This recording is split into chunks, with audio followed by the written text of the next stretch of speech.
So, hi everyone, my name is Ben from Zeus, but my real name is Femke, and I'm here today with Natalie to talk about Carmilla Season 3.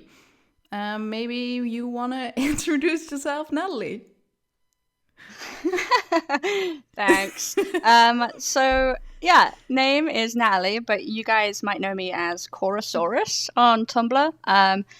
What I've done within the fandom, I've kind of made a couple pieces of fan art here and there, and also the Cream Puff Weekly YouTube thing. So I have a channel, and it was during season 2 that I did a weekly video, just kind of trying to round up all the news and bits and bobs that were happening with Carmilla and with the cast. Because they're all doing everything all the time, and it was kind of getting a little hard to keep up with. So yeah, tried to help out that way. Right.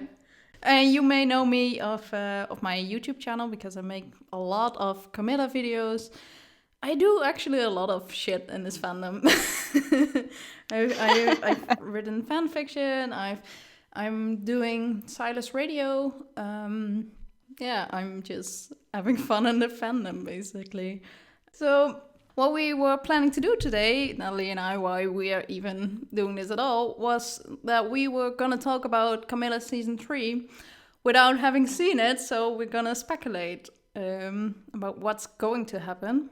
It's kind of a challenge accepted. What's a kind of hard thing to do? Let's guess a bunch of shit and potentially be wrong about 75% of it. But what's important that we are recording this in advance because right now it's the 4th day they are shooting Carmilla. So they are currently still filming. They have one more day left. So we really don't know anything at all. So except from season 2 and a few behind the scene pictures. So this is going to be fun.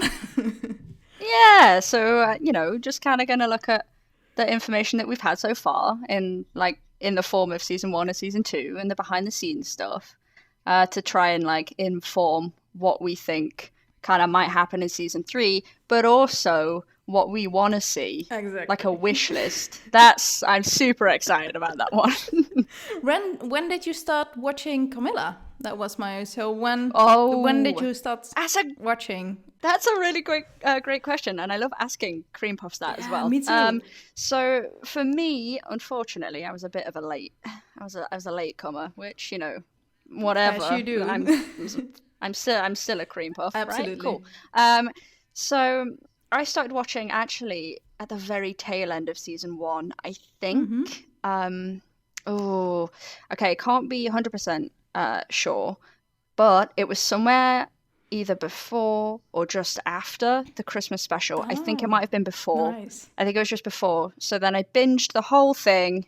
But after the episode 36 ended. Yes. Nice. I'm pretty sure. And I was in England at the time because now I'm in Canada. And I was in England at the time, and I was like, this is really inconvenient because I'm trying to finish my university degree. And now I have this black hole, which is the Carmilla fandom that sucked me in and consumed my soul. That totally happened at a wonderfully inconvenient time. That's when I started watching. When did you start watching? I remember it so well because it was it was a Christmas. No, I'm just kidding. I remember because it was episode 19. So it was just after the hostage taking, when they... Oh, yes. Pretty much the morning after where they starved Carmilla. And I remember it so well because I binged it on a Friday. I had to watch it twice because... That's a convenient day, though. No, Friday... You got the whole weekend ahead of you. No, it's not, because Thursday ended, so I had to wait the whole weekend to get another episode. I was already so obsessed from that moment on. So I watched it twice because, first of all, Jordan Hall has a massive vocabulary that I cannot keep up with. I can't express enough how much I love that she utilizes Buffy speak. Because it's kind of, I think, I'm not I don't study film, and I never have, or TV, or that kind of media. So I don't have credentials in this. So I may be completely wrong, but yeah, Buffy speak is kind of a technique, it's a trope for dialogue that Joss Whedon kind of created. So I love that she uses that. Right, but apart from that, she just uses a lot of fancy words. And for someone, for someone whose first language isn't English, if you haven't noticed already by my accent, it was, and at the time there weren't even subtitles. Like there was a Tumblr dedicated to transcribing the Carmilla episodes. Was there actually? Yeah, I'm really serious. Okay, so we're just gonna give a shout out to whoever did that, because genius. Yeah, absolutely. They did get a shout out from Steph, I think, at the time, because she was really grateful for it. But also, I think what was also funny, because I've watched a couple of web series before, you know, the iconic Leslie Bennett Diaries, you know. And so I went in expecting to have like the same realistic world, but it wasn't. So I was really confused the first 12 episodes, because I was like, this is a really crazy, what is happening? So the moment La Fontaine actually says, vampire, vampire, vampire, yeah, I'm like, oh, so it is supernatural. Okay, now I understand that this is actually a supernatural series, because I wasn't sure at the time, so it was really confusing. That's amazing. Actually, I guess this is a fun fact, but Carmilla was actually, I'm pretty sure, my first web series. So Carmilla was definitely like this wonderful welcome mat to this amazing format of media, right. Which I think is insane that we have this as a platform, and I think it's so accessible for creators. It did so much for the literary web series, because the other format is very much vlog style, but Carmilla really incorporated this theatrical aspect that I find absolutely fascinating. So that's really, really awesome how much Carmilla moved forward. And also because first season they had to film in like a really small, crappy apartment, right? And now they have a studio set, you know? It's kind of like the web series that could, you know? It's like, it's grown up and it's, yeah, it's so great to see, hey? Yes. I've rewatched Carmilla season 2 today, and it gave me a lot of feels. The first thing I thought was, oh my God, we are gonna have Annie Briggs as the dean for the entire season, and I'm so ready for it. I cannot express how much I am looking forward to that. Same. Oh, holy... Wait, I have a quote. Holy Hufflepuff. Holy Hufflepuff. That's appropriate right now, right? Yes. Holy Hufflepuff. Like, Annie Briggs is the dean. I could just have all of season 3 just be that, and I would be quite content. I am so much looking forward to that. Because you were talking about Mattie commanding a room when she comes in, and I felt the introduction of Mattie in that way sets this bar of, oh, this is the character that has that air. Right? Mm-hmm. So they're like, right, we're going to place this here. This is Mattie. And then through Mattie having that role, then when the dean shows up in Annie Briggs, it's even more so. Like, it's even more impactful, because you've already had this previous character that had a similar air. And through that relation, you can just be like, holy crap, no, the dean is like a big deal. She's also got Vampire Cabal 2.0 happening. She's like rounding the troops. It's Avengers Assemble, vampire style. Because we have Dani, who pretty sure she turned into a vampire. We all pretty much know that.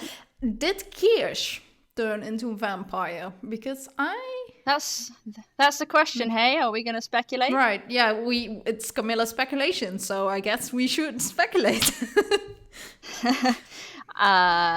I feel like I would say, with the dean being in the position that she is, she does need a crew. Right. She needs a crew. So, I mean, there's a good chance that, yes, he's right. Exactly. And it wouldn't make sense to. Why would it make sense to get Danny to kill him when you could make him another? Do you know what I mean? Like the more kind of muscle that you have, it just seems like a good idea. Yeah, and I also saw Matt already on a picture, so I'm pretty sure he's in season 3. Oh well, there you go. So, but it's because they get turned a vampire when they get bitten, because it's established, at least in canon, that they aren't. Because Carmilla bit Laura and she didn't turn into a vampire. Oh, she did. Plot twist. No, I'm just kidding. She was a vampire all along. The whole time. And then, like, Jordan Hall is just, like, laughing. In the background. Bet you didn't see that coming. Yeah. No, I don't think that would happen. But I wouldn't be surprised if Kirsch would be turned into a vampire. Yeah. Or at least like a Dean minion, you know? Yeah, it makes logical sense, you know, when you're kind of at war, which I guess, you know, I mean, they kind of are, in a way. Mm-hmm. The Dean's she has an objective she wants to fulfill. Makes sense that, you know, the more the merrier kind of thing. Yeah, join my team. Let's destroy the vampire world. pie. I mean, you know, she could say, like, come to the dark side, we have cookies, but Laura has cookies, so... That is true. That is a tough decision to make. Who has the better offer? That's the question. Oh, hold on. No, I can further this. Perry makes the cookies, she right? She makes brownies. Perry bakes. Shit. All right. So it's brownies versus it's Team Brownie versus Team Cookie. Camilla sees it through. Brownies versus cookies. Oh yeah, that's fast-paced action. So I actually have a list of things. Ooh. Obviously, we're kind of going we're jumping around here and there, but one of the things that I put down that I was really looking forward to was the fights. Like, I literally have here, like, fights, and more fights. Nice. I am, like, so looking forward to there being more fights. You know, in season 1, where, like, Carmilla beats the crap out of Kirsch. And she's talking at the same time, and she's just like, smash, says a word. Smash, says a word. I'm just, like, screaming the entire time with pure joy. And I have here, like, I mean... I am so into the fights, but here's something that I would have on my want list, because we kind of made a little wish list just to do with fights, so it just ties in. Super looking forward to it. And I would love to see Danny versus Carmilla. I think we might see that, because I don't know if you've seen it, but there was a backstage video, and I don't know if it was true or not, but... Sharon and Natasha were seen kind of wrestling together, you know, on set, and I'm not sure if that was. I don't think it was the actual fight scene, of course, obviously for obvious reasons, because spoilers. But I wouldn't be surprised if there was a fight between Danny and... Again, speculations. If you look at the storyline, it kind of makes sense, right? Team Brownie versus Team Cookie. Carmilla's like, oh, you're a newbie, let me kick your ass. Yeah, you're a new vampire. You're a noob, and then Danny's gonna be like, yeah, I'm a noob, but then fresh meat. If you like, some vampire lore is like, if you're new, you're actually stronger. Yeah, there is, for some reason, it's when you gain years in the Camilla-verse as a vampire, you gain new powers. Like, okay, yeah, you're totally right. So we're sticking with that. Yeah, but that's actually canon. I don't know what powers. Like, it's like, yeah, you're now 300 years old. You can now fly. I don't know that. It seems to work that way. It's kind of like level unlocked. Yeah, level you got to 300 unlocked. Years old. Here, have some wings. Like what?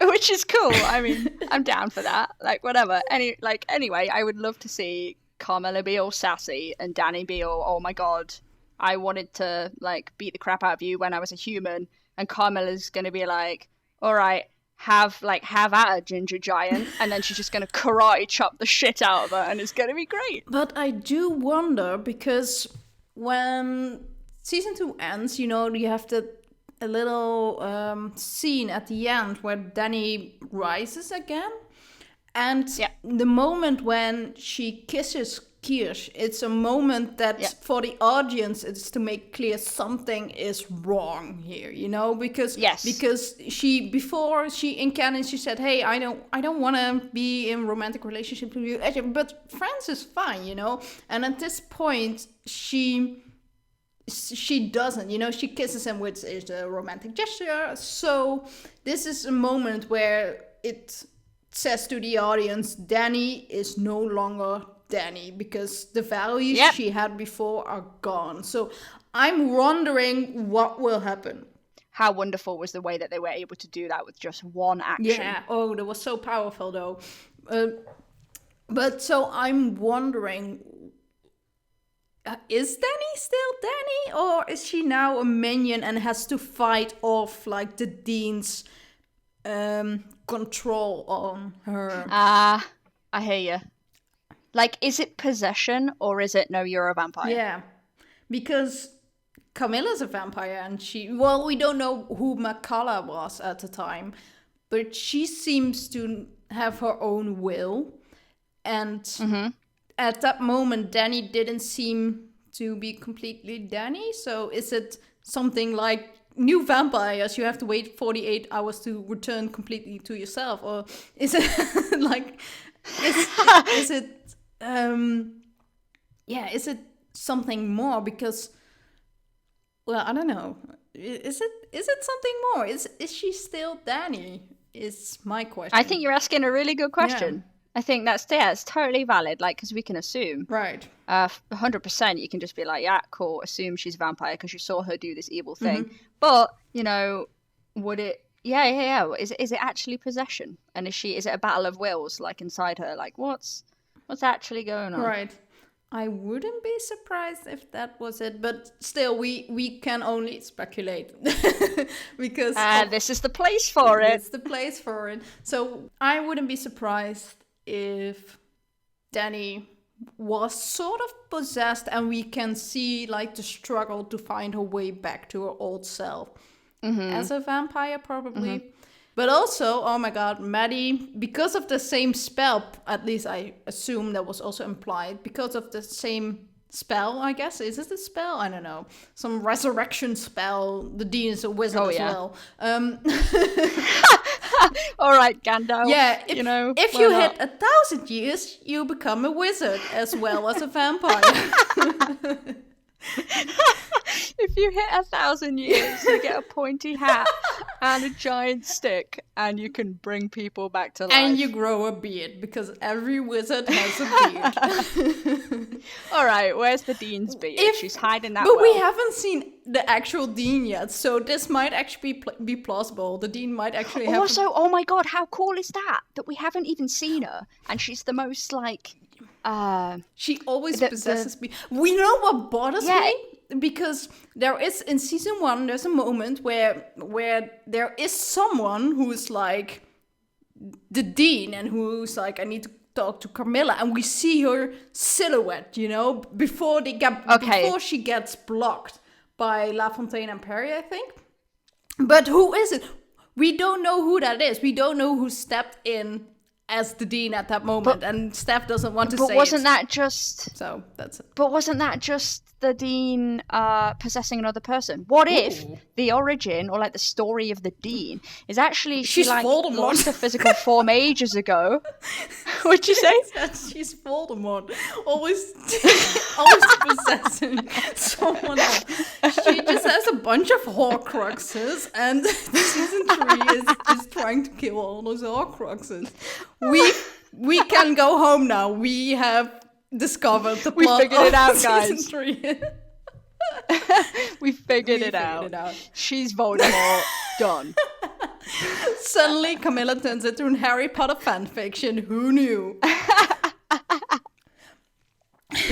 Okay, that's canon. It's canon. Done. It's canon now. But anyway, maybe she's just had hundreds of years of possessing different bodies for whatever reason. Maybe that was her power. She got to level 1,000 and then unlocked I think you're making it too cool. Okay. I think you're just like one of those amazing fan theories. You're like, oh my god, wouldn't it be amazing if? And then the actual canon happens and it's like, oh, it's nothing like that awesome fan theory I read. You're making this too cool, Natalie. I don't know, maybe, but also the way that she's been written, the character, the Dean, you know, she's a badass, so Yeah. you never know. I'm just wondering because I don't know, it's maybe a little inconsistent, but at the end of season 1, La Fontaine just barges in and it's like, what happens if Lofi, you know, absorbs the Dean? And so this was also a clue for a lot of people, including myself, that like the Dean would come back in some way, and that's why a lot of people also immediately understood that Perry was possessed by the Dean. You know, it's like, oh yeah, the Dean, obviously. Yes. But Lofi is killed in season 2, so she can no longer Poor be Lofi. in Lofi. How does that work? That is a good question. Yeah. It's maybe it's a bit inconsistency. I'm not sure. Like, I'm not judging. It could be, and until the end of season 3 we won't know, hey, if it is inconsistency or not. That's true. I just realized at the end of what a devastating position everyone is in. Because you have Perry, who is the Dean now. She's 100% the Dean. Or is she? Well, as of right now, I think the Dean has completely possessed Perry. Like, I feel like in season 2 of 3, she's gonna fight back somehow. But right now, the Dean has total control. That's... Yeah. So we do think that Perry is still in there. Yes. Is the main story arc, or is a main component of season 3 going to be the Scooby Gang basically trying to get the Dean out of Perry? Yes, to get and Perry back. That's going to be interesting because they cannot kill Perry because then Perry is killed, you know, because you have to kill the Dean without killing Perry, and how the fuck are they going to do that? So, but yeah, so you have Perry, who we already kind of discussed. Then you have Danny and Kish, who also kind of discussed. JP goes, I will find Perry, runs off, and I am worried sick for my son. Ran off. Your poor flash drive son. My poor flash drive son. I don't know if he's safe or if the Dean got a hold of him, and I am scared shitless. Oh, no. So, please, JP, be safe. JP, come home safe if you hear this. La Fontaine needs you. They need a hug right now. La Fontaine has the shit end of this stick. We also seen a bit of a glimpse of the set. I think it's that library where they left off. You know, they're underground and they need to hide because, you know, the Dean has the entire campus under control. So they need to hide and need to come up with a plan before going up again. But didn't they say that it's like this other dimension? Oh, I don't remember. Because something about the library just popping up here and there, or it disappeared. Do you remember? It disappeared. Right. If I remember correctly, or at least understood correctly, there are like SWAT teams. You know, the Corporation is going in and they want to go to the library. But as a defense mechanism, the library goes, nope, and just hides itself. Like parts in the wood and parts underground, you know, and that's how they find the library. So it's a sentient... It's either like a sentient being sentient thing. Escher painting, if I remember correctly. That's Camilla's line. Cool. Okay, cool. So the library is the superhero in this piece. It is. And it's saving all of the good people. Come on, Team Cookie. So I think the set we've seen so far is the library, I believe. Yep. So yeah, I think that's how we're gonna start season 3 off, you know, with the 3 of them, you know, stuck in the library and just trying to confront the Dean, you know, take over, make sure she doesn't open the other 7 gates. Well, I feel like the first few episodes will be them trying to regroup their people? and answer questions, because at this point they've got a ton of questions. Like, where's this Right, person? because Where's this person? right.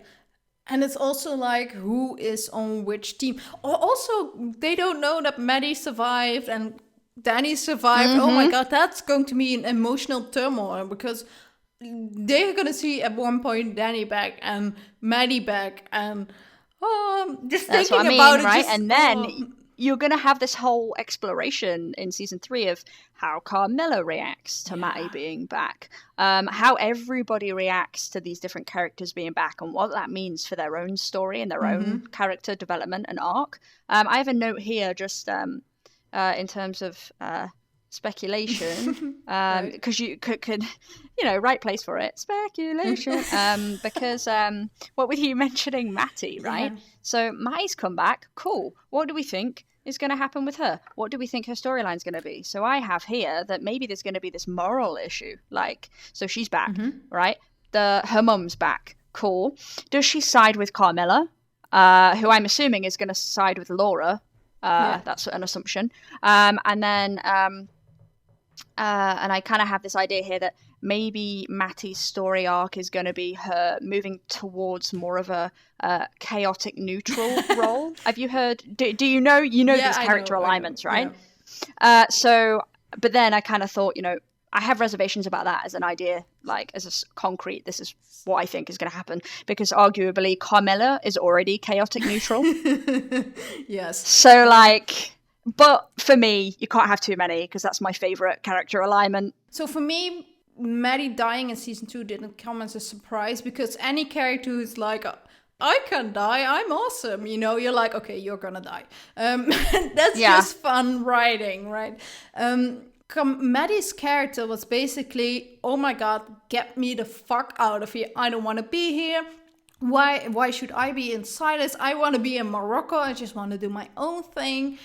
So if she didn't get killed, she was already gone. There was no Mattie in season 3. I'm sure of it. So what do you do to make a character like Mattie stay? Why? What gives her motive to stay at something and a place she doesn't want to be? Well, exactly. Right. So she gets killed, and at the end she gets resurrected, and.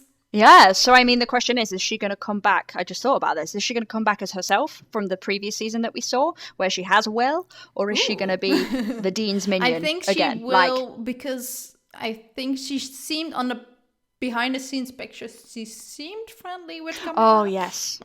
So yes. I think she will come back as herself, because, well, it's the second time she gets resurrected. So she isn't as newbie as, she doesn't start at level 1 like Danny does. She started at live level 1200 or something. I love this level thing that we've got going. I just love it. Right, yeah, no, you're totally right. I have the behind-the-scenes image of Mattie being in the library with Laura and Carmilla. And I listened to the speech again when she dies.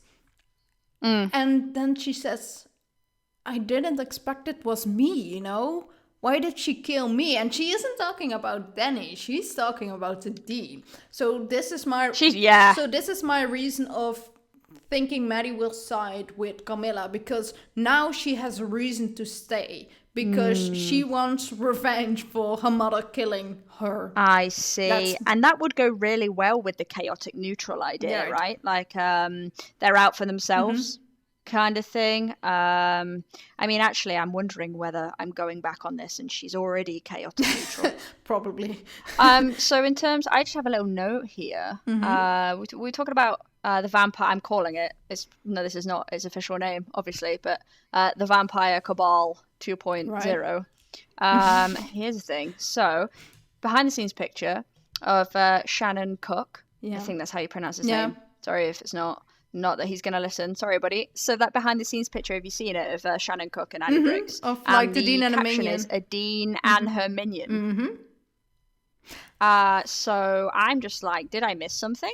No, I don't think so. But you didn't miss anything. But given Theo's motives in season 2, he's like, well, Vordenberg gave me a better deal.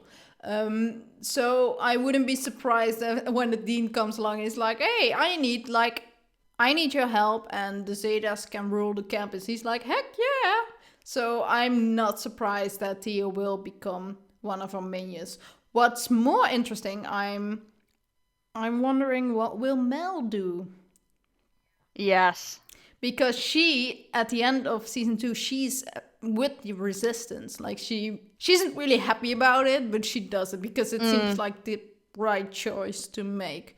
I kind of hope that she will be like, that she becomes like this, the trope of like the sort of, not villain, although Mel wasn't really a villain, but like the villain who sort of becomes like a reluctant ally and just is like the asshole in the background. It's like, yeah, fine, whatever.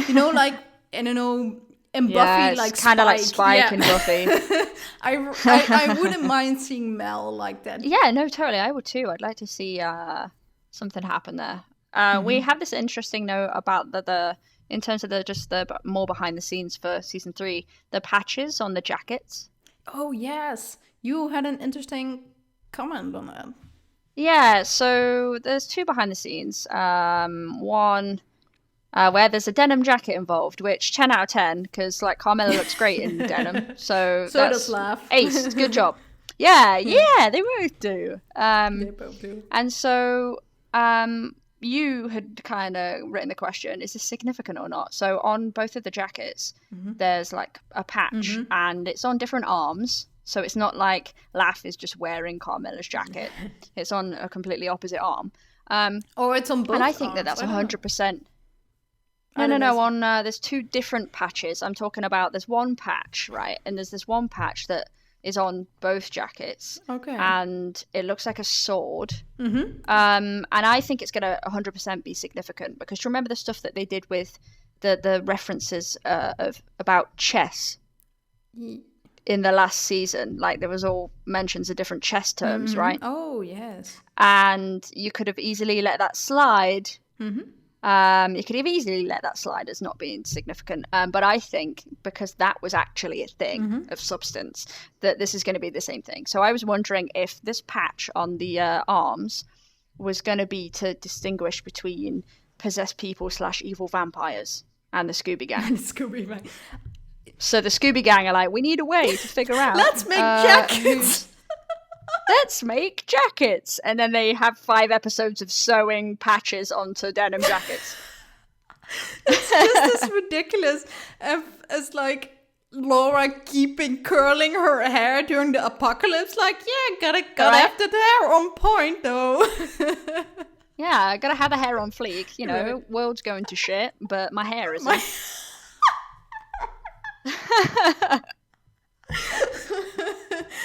But I wonder, because I don't think it will, but you have the logos on the foreheads that are giving like the Zetas and the Summers additional power to fight vampires, in season 2.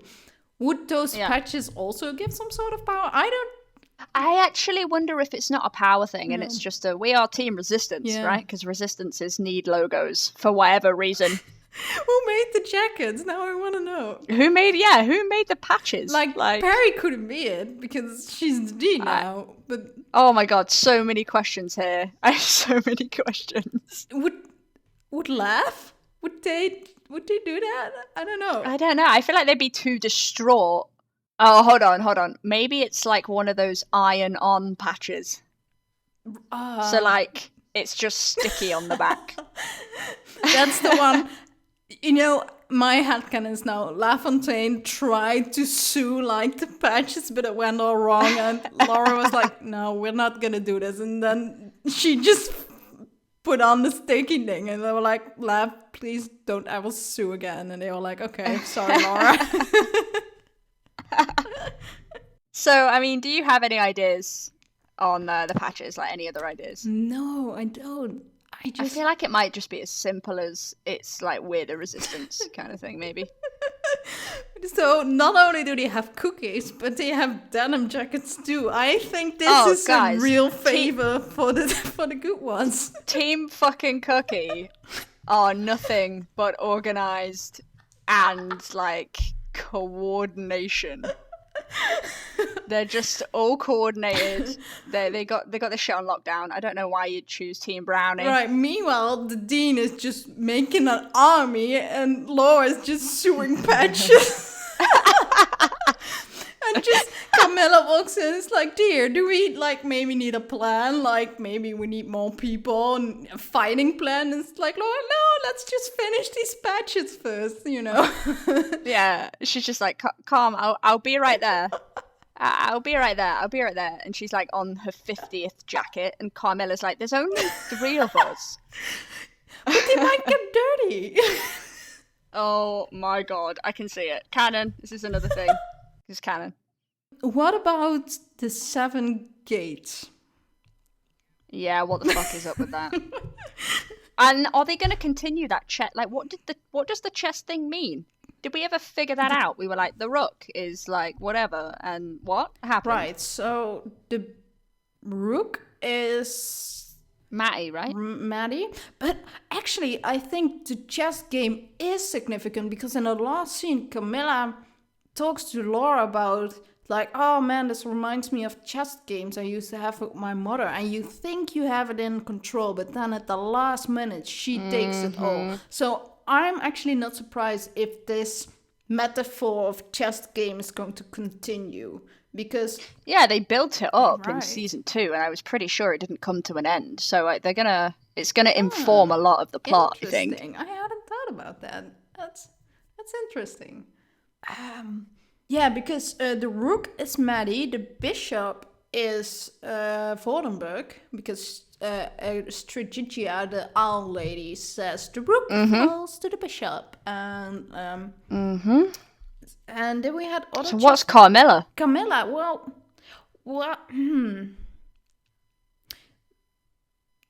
I don't know. Mattie does at one point refer to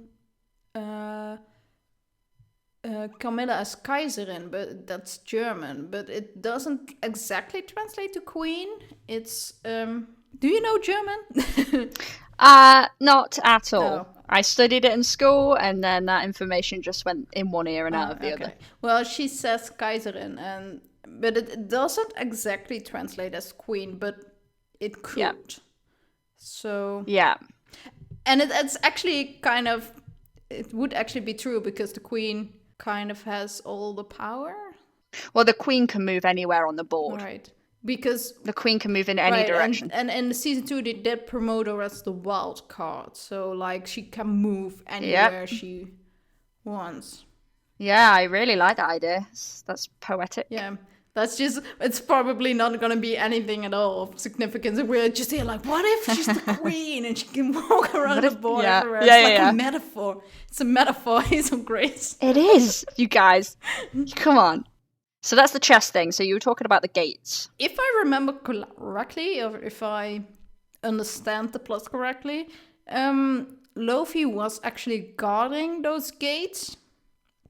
Right? She was, at least if I understand correctly, because the dean wanted Lofi gone. Because if Lofi's no longer protecting the doors, then she can open the gates. Like that was her plan all along. That was a little twist, wasn't it? So the fact that the dean wanted Lofi gone.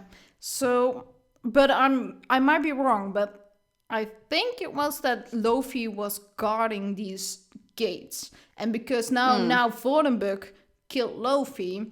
And so that just let the dean just could walk right in, like, oh la la, open the first gate. What up? What up, gate? Right, but why didn't she just open all 7? I don't know. What? That's the thing.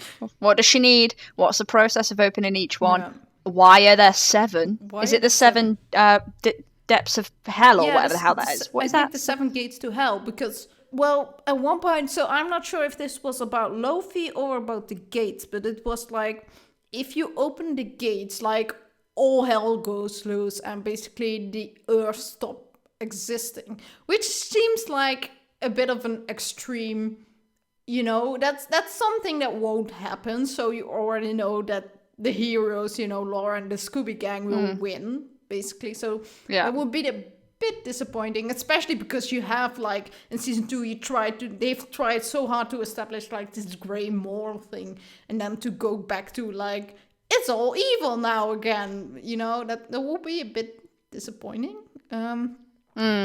But so I'm not sure, what do the 7 gates do? Because I was under the impression that if you open all 7 gates, like all hell breaks loose. But maybe you get infinite power, you know, and under the Dean's control, that's still all hell breaks loose. But, you know. That's the thing, hey, yeah. So I grew up watching Buffy, which is why I've been blabbing about it. I'm still watching season 3, so please no spoilers. Oh, you know what? I'm not going to give you any spoilers. Thank you. Just kudos for you, for actually watching I'm trying. it. Like, yeah, I utmost respect. It will be the best thing you've ever done. It's great.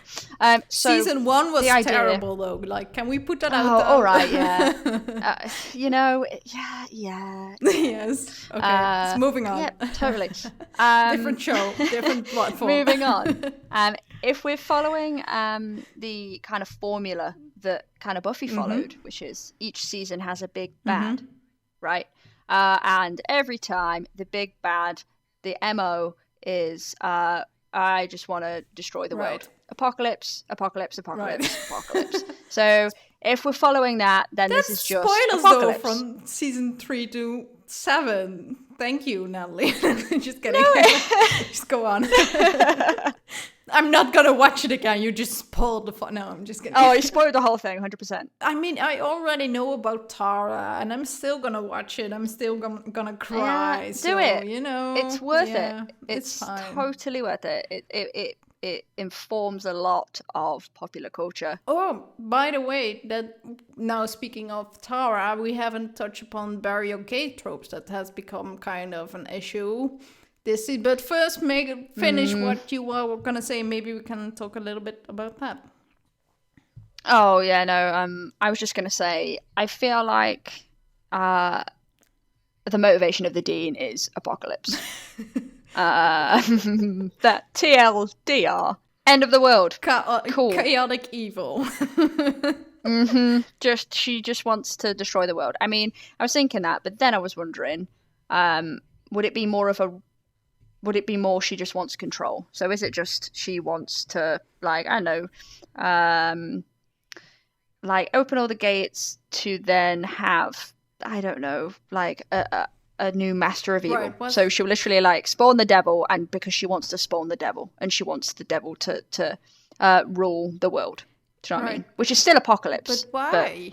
I'm just thinking like the Dean is really about what is it in for me, you know? So I'm just like, that's what I'm saying. In it for her? I'm just not. I can't put my finger. But if you think about it, I feel like she is still I feel like it might be interesting if she is still a pawn. So yes, in terms of the characters that we know right now, she is on the top of the heap, right? In terms of power and whatnot. But maybe she's opening all of these gates because she's trying to get someone greater than her, a greater evil than her, to the earth. Did you want to talk about the bury your gaze thing? Yeah, I think maybe we should mention it because, you know, if you are around the femme/community, this year wasn't that great of a year for us, you know. No, we've had some really hard hits, you know, and it was pretty painful to be in. And so we kind of recovering. You know, you had, you know, Winona Earp who just kind of tended our wounds a bit. It's trying to patch things up, that thing. You know, just trying to make it like, please, 2016 doesn't have to be all bad. Yeah.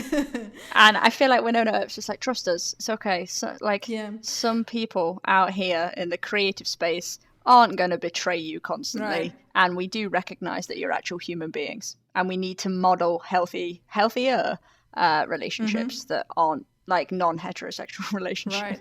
What comforts me is that both Steph and others have, like, we hear you. Like, we are also like Steph and both Ellen, you know, they are both queer women. So they understand like no others. Like they too have fallen into the traps and have been betrayed, so they know what doors are too far, so Exactly. And I feel like you can trust them right. I to respect, Right. So, but I'm not blaming anyone who's kind of having trust issues right now. Like, I also understand those people because it's been a rough year for us. Like, this is not a fun year to be in.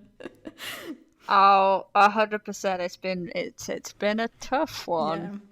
Yeah. I've certainly been kind of wrapped up in it, kind of that situation for spells. I mean, obviously the big one, we're not going to give it that much airtime because it's already taken up too much airtime. The 100. Yeah. That was.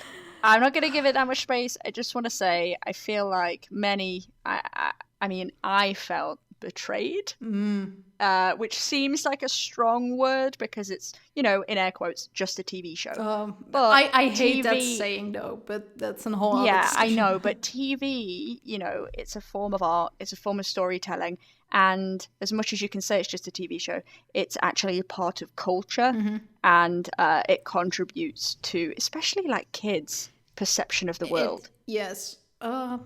It really goes to the subconscious, and that's why people, it doesn't affect me, I'm above it. And it's like, of course it affects you. Everything affects you. Everything. So exactly. Everything affects you. That's the bottom line. Like, and yeah. And then if the queer women, all they have as representation in media is really just tragic relationships, then that's really setting a good it's just kind of out of balance, because hetero people just have like, you can have those angsty ships because you have so many happy ones, and if you just have the angst, that's not fun. We also want to hear happy ones. So I think that's maybe a nice way to dive into the relationship between Laura and Carmilla, because that's the one big thing we actually haven't talked about. Yeah, I know. Surprising, hey? We've spoken for ages and no Hollstein. No Hollstein, yeah. All right. So, what do we want to just kind of speculate on what the state of the relationship will be at the end of season 3, or just maybe the beginning already? Because I don't know. What do you think? What do you think? Their relationship will just develop for season? Okay, here's the thing. So, the Hollstein that we once had is dead. That's gone. Okay. No, bear with me. Okay. That seems brutal. So that's dead, and it is, but it's dead and gone. It's done, guys. Right. So what I think we're gonna get, obviously, is we're gonna get Hollstein 2.0, which is gonna be a new relationship. It's gonna be different. It's gonna be more balanced. It's gonna be less polarized. So good versus evil, and Laura expecting Carmilla to be heroic and good and noble, because her personal story arc has been understanding that things aren't that simple. Right. That's the end of season 2. I think they will be together. Yeah, they'll be together, but it won't be as we knew them. Right. They are happier, you think, more balanced, better. Yes, it'll be different, and it'll be they'll be stronger and more balanced, and they will be supporting each other, as opposed to it being more kind of I don't know, almost in service of each other, almost. Okay. Yeah. What do you think? Yeah. So I am studying film and literature and narrative. So I'm. Jordan Hall is a really good writer, I think, but she's a writer that's very to the book. So when you introduce a gun, you will use it. That's the kind of writer she is. And when it comes to kind of relationships and writing it in a traditional sense, either you have a couple, especially the main couple, which Hollstein is, you either depending how you want to pronounce it, Because in a more traditional sense, like if a couple is together at the beginning, it usually means they're not at the end. But if they're working towards something, you know, or they work like towards an ending. And I wonder if they are not going to use that this time, like this more traditional narrative, because of the shit year we've had. And what was I saying? I'm sorry. I need a head start. It's really late there. It's totally fine. You were saying that you're wondering if they won't follow the traditional kind of pattern of if a couple are together at the beginning, they won't be at the end. Right. So I think that Carmilla and Laura will kind of start up their relationship in the beginning. Because in the behind the scene pictures, again, just speculating, they do seem happy and a bit teasing each other. So they do seem like they're rebooting like their relationship. But I'm just a bit wondering what they're gonna do at the end, because not only do we have like, will the couple stay together, but Carmilla's a vampire and Laura's not. And I wonder if they're gonna acknowledge that finally, that like their relationship is not gonna last probably the way it is. Yeah. For like it might just for the season, sure, it will last because there's not much of an age difference, but you know, like what happens after, you know, like the whole vampire Laura or human Carmilla debate, you know, what will... I like that. I never thought about that before. You haven't? That whole kind of idea. No, honestly, I mean, obviously the vampire Laura thing. But not like human Carmilla. Oh, that's because I kind of like human Carmilla more. I'm so sorry. I know everybody loves vampire Laura, but I really like human Carmilla. I'm so sorry. I don't know why. Maybe it's because I'm like immortality, you know. This is stupid. Yeah, you know, that's overrated. Right. It's like, just imagine, you know, sometimes having a relationship, regardless what kind of relationship it is, with someone for how many years can be difficult enough. But imagine forever. Not 1,000 years, not 2,000, not 3, not 100, forever. Like, yeah, that's nuts. No. That's nuts. Yeah. That seems insane to me. So, I don't know. What are your thoughts on either of the two, vampire Laura, or human Carmilla?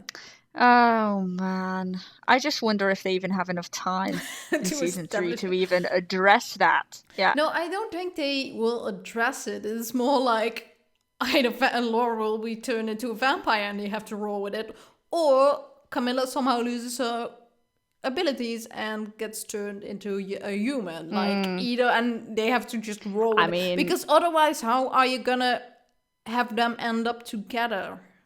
You know what I mean? I mean, well, it could just be the end of season 3 and then they're just together as they are. Well, but... And that could be it. Yeah, why do you need a forever piece? It's frustrating because then you don't know what happens after. Because it is a legit question that they have to answer. Isn't that the point anyway? What with it being season 3 in the last season, you're going to be frustrated about like the thing ending anyway. So you think they're just not going to acknowledge it's like la la la and vampire human? It always works out. I don't know. I think it's an option. No, I think that's an option. That is definitely an option, but it's not an option I want. That's fair. I think if they do either of those, vampire Laura or human Carmilla, I will be super excited to see even a little bit of that played out on screen. Yeah. I think that would be so cool. Mm-hmm. So, let's see. Do we have any other thoughts? I think that was we fit in a lot there. I mean, I have a couple of things about like stuff that I'm looking forward to with season 3. I mean, I've kind of said that here and there anyways, but you know. Yeah, go for it. I mean, why not? Mattie and Carmilla moments. Oh, I love them. yes. I love them. So more of those, that'd be nice. Elise's crazy hand gestures. Right. There has been a hole in my life. It's her crazy hand gestures. So the last thing on my crazy wish list, which was just like, we kind of agreed that even if it's ridiculous, like, you know, this is right. So really, here's the thing. So imagine, here's what I think would be great. It's never going to happen. This is complete like if I were to write it and it was a joke almost. You're really upping this now. I'm really ramping up because it's ridiculous. Okay, so suddenly, right? Yeah.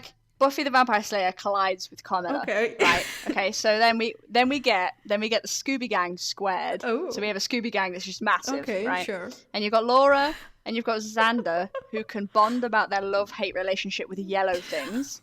Because in Buffy there's Xander with the yellow crayon and we've got Laura with a pillow. Okay. Laura can be conflicted about the fact that she has a thing for Faith, and Buffy can be all protective because we know that Buffy also fancies Faith. We all know that, really. Well, like, yeah, she does. I'm in season 3 right now, so I'm witnessing it. But I've seen the gifs, so I almost said gifs. I almost threw up in my mouth. I'm sorry.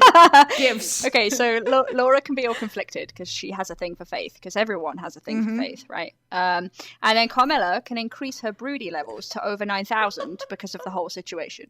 Okay.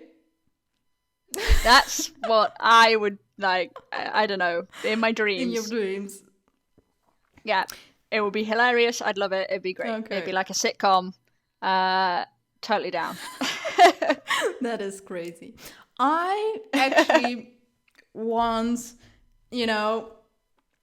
I want confirmation on what the fuck exactly the relationship is between GP and LaFontaine. Because that's fair. Because in season 1 you have like Laura saying like maybe the dating sort of, and that's all we ever see. Although Ellen has said on our Tumblr like, well, it's kind of dubious what kind of relationship they're in, so it's not entirely clear what their relationship is. And for one, I doubt they will make it, but I'm proposing right now, even though they're already shooting, but I just pretend like I have any say in this. I propose a queer platonic relationship, a QPR. Do you have any idea what that is?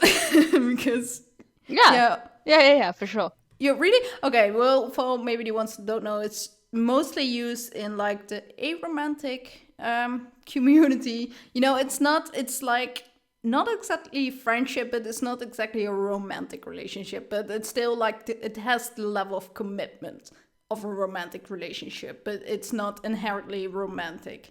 So, and I believe, because I don't see JP and LaFontaine like snugging together. I don't know. I think that's kind of weird, but I can see them like in this really intense bond that they have, and and also QPRs are inherently misunderstood, basically. So a lot of people are like, what is exactly is your relationship to this person, And I just think it fits them really well. It would just suit it so much, and I doubt they will do it, but that's just my dream. Like, they are in a QPR together, and the fairy can also join. I don't mind. They can have like a polyamory. How do you say polyamorous? Polyamory? Polyamorous. Polyamorous thing going on, That's awesome. So this is the place for dreams. Yes. I have a crazy one. You have one that I feel like isn't crazy. You are like, let's invert an entire new show. And I'm like, what about this relationship? No, which is great. No, that's so good that we have that's where we went with that. That was awesome and a good reaction to an open-ended thing, I feel like. That was great. And then my very last thing that I missed was I would like confirmation that Carmilla does in fact only have one tooth. Like one fang. Can we have that? One of the best things coming out of season 1 was that Camilla won fang. Would you to think any of our speculations would come true. You know what? I think if one of our many speculations comes true, I will be happy. Just one. We just one. What is our safest bet? Safest bet. Laura and Camilla will make out. Yes. Yeah, there we go. Speculation. That's the safest bet. I'm sticking with that one.